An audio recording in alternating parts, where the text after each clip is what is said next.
For number 16, I know a lot of us just get lazy, but really it should not be that difficult. So if you just remember the simple things is we need to get two equations with the same variables. So we need to eliminate the same variable twice. That's the main thing that a lot of people mess up, is eliminate the same variable twice. The same variable twice.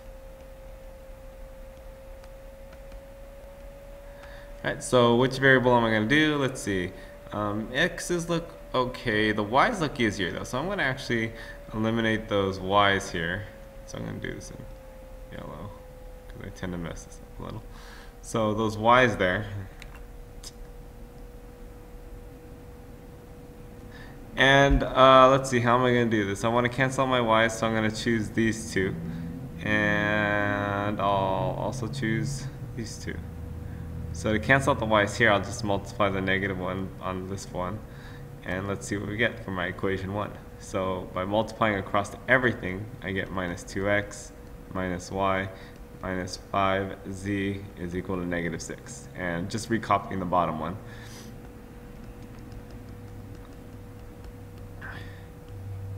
And now these cancel out like I wanted, and I get 3x minus z is equal to 2. Watch your signs, because that's also another big mistake. So I'll label this as equation 1 so I can find it later. Now I'll choose the other ones and cancel out my y's again. So since I want to cancel out the y's, don't just choose negative 1 and try and cancel out your x's. You're going to get stuck. We need to eliminate the y's. That's why I boxed it here. So I'll multiply this by minus 5, so that way I have a minus 5y and a positive 5y, and they'll cancel. So distributing that, I get minus 10x minus 5y minus 25z is equal to negative 30. And restacking with the other one.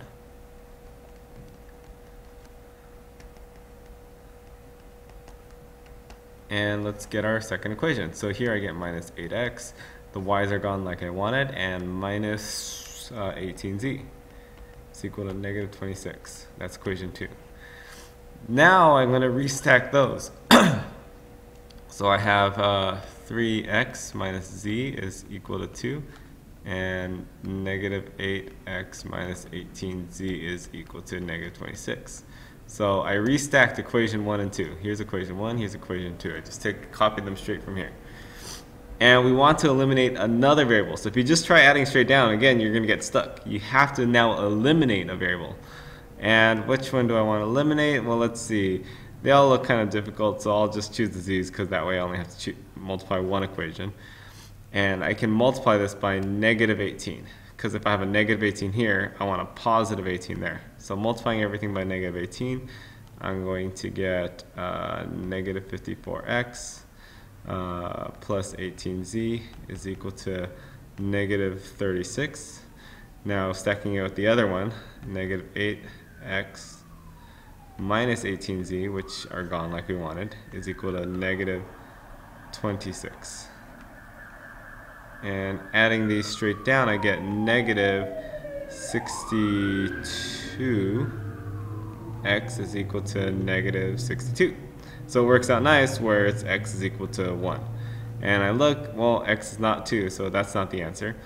And automatically, since I already know I have part of a solution, I'm not going to guess this one, because I have my variables left. So there is an actual single solution. It's just we have to find it now. So once I have my x, how do I find the rest of them? Is we just back substitute throughout all of our equations. So I have one variable.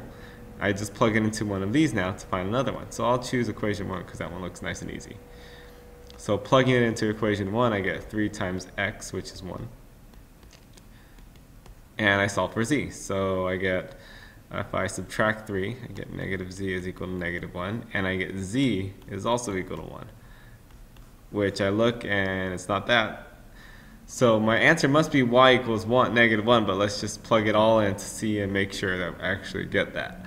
So I'll choose the top equation, and I get 2 times x plus y, which we're going to solve for, plus 5 times z, which is 1, is equal to 6. And let's see what we get here. We get 2 plus y plus 5 is equal to 6. So if I subtract 5 and subtract 2, I get y is equal to 6 minus 5 is 1 minus 2 is negative 1, which is exactly what we said it was going to be.